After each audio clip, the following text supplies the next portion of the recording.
ভাতটা খেয়ে নিন। কে মা তুমি? আপনার ছেলে আমাকে বিয়ে করে এনেছে, আমি আপনার ছেলের বউ। বৌমার হাতে ভাত খাবো? কনা তুই মর এবার। ওই ভাত খাবেন না বাবু। কেন করে না? ডাক্তার বাবুকে খিচুড়ি খেতে বলেছে, আমি এক্ষুনি বানিয়ে আনছি। এই চাকরানির মতো থাকবি, দে ভাতের থালা দে। হাত ফসকে পড়ে গেছে বৌদিমণি। তোর এত বড় সাহস, তুই ভাতের থালা ফেলে দিলি আসু গাছকের বাড়িতে, তোকে তাড়ানোর ব্যবস্থা করছি। কি হয়েছে রে মায়া?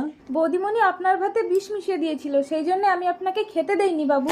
কি ছেলে বাড়ি আসলে তুই সব বলবি, তারপর দেখি তোকে বাড়ি থেকে তাড়ায় না বৌমাকে। জ্বালানি ভেতরে এসে অঙ্কন। দাদাবাবু এসেছেন, চলুন। চল। বিষ মাখানো ভাতটা ফেলে দিল চাকরানি। ও জ্বালানি, তুমি কি চাকরানির সামনে ভাতে বিষ ঢেলেছিলে? তার মানে আমার ছেলে আমাকে বিষ খাওয়াতে বলেছে। অঙ্কন আগে ওই